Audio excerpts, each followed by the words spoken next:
We already covered some tips for effective studying in the first two videos. Today we want to dig deeper on a certain topic that is extremely important for learning and studying, something most students underestimate a lot. And we are all doing it daily, but probably not right. Do you want to know what my main driver for lifelong learning is? I want to live a life where I constantly learn. It makes me happy, but the main reason for my lifelong learning journey is avoiding dementia or Alzheimer's disease. It is proven by a lot of studies that learning throughout your life incredibly reduces your risk of dementia, a disease I am truly fearful of. I couldn't imagine a life where I cannot remember the names of my children and basically become a vegetable that drags the financial resources of my family. However, it is not only learning that prevents dementia, it is sleeping well. And this directly contributes to good and effective studying, and this is what we will cover today. Good sleep has a lot of benefits.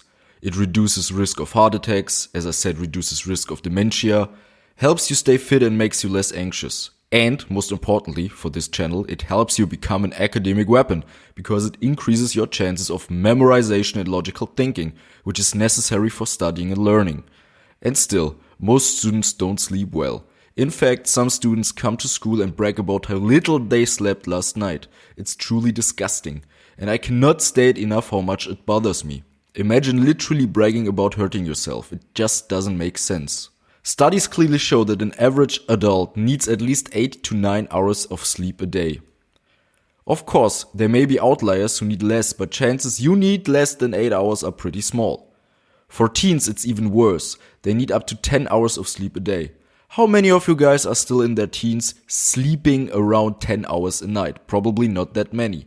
Even more concerning, sleep insomnia is especially common for girls and women, which makes effective studying impossible. Studies clearly show a positive correlation between a good GPA and sleep behavior.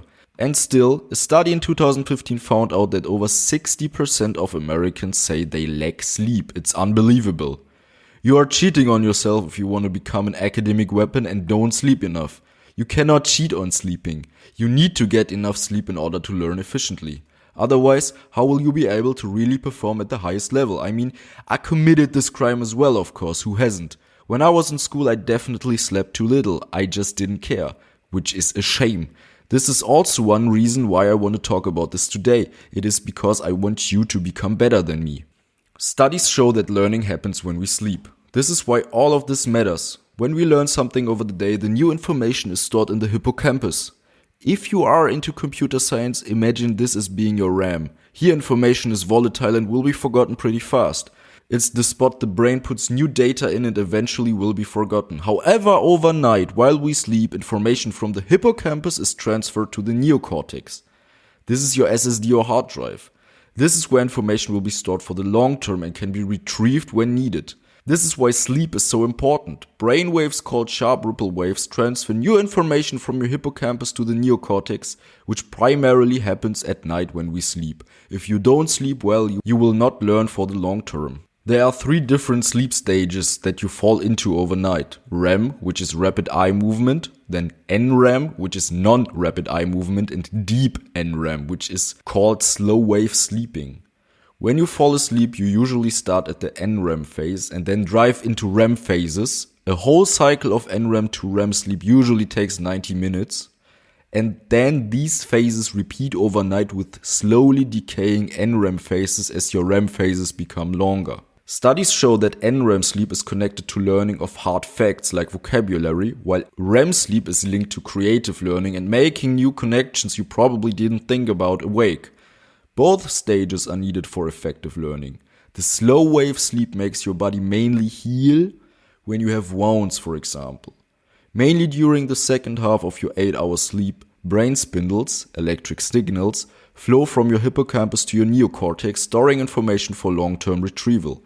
That's why you need long enough sleep. If you don't sleep for 8 hours, but let's say 6 hours, only 50% of the data transfer is done. Avoid that. Memory processing has 3 stages: encoding, storage, and retrieval. Storage is, by pure logic, needed for learning, which is mainly information retrieval and happens primarily at sleep. Thus, If you don't sleep well, you store information badly and thus decrease your chances of information retrieval. People differ. Also sleep behavior. Studies show that 90% of the population are most effective in the morning and 30% are in the afternoon or night. 30% are indifferent. Morning learners clearly have it easier here when it comes to easily scheduling the learning to be consistent with good sleep. For night owls, it is harder. They sometimes learn until 3 a.m. and then have to wake up by 8. This is a huge disadvantage. My recommendation is obvious. Create a time plan and try to learn early such that you don't start to study at 6 p.m. but rather 2 p.m. However, I know this is not that easy, so if you really cannot manage to change your behavior, there's a hack that is proven to work.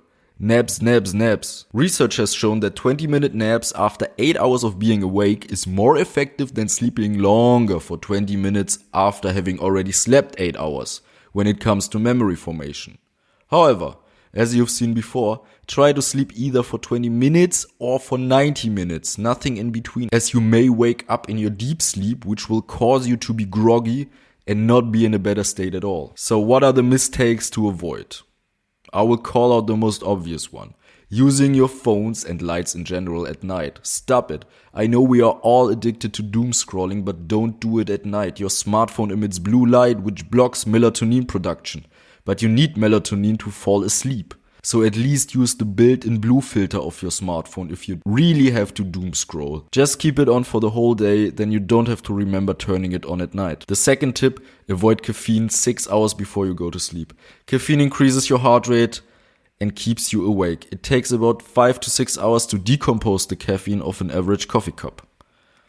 Third tip, eat well and long-chain carbohydrates. If you eat candies before sleep, your blood sugar spikes and you will easily become hungry in the middle of the night. Avoid that. Eat some oats instead. Fourth tip, exercise if you can't sleep. Make your body exhausted. It will definitely help. Good sleep is important for academic weapons. Also very important is hitting that bell and subscribing to my channel, okay? Also check out my learning playlist. I love you, homies. See you.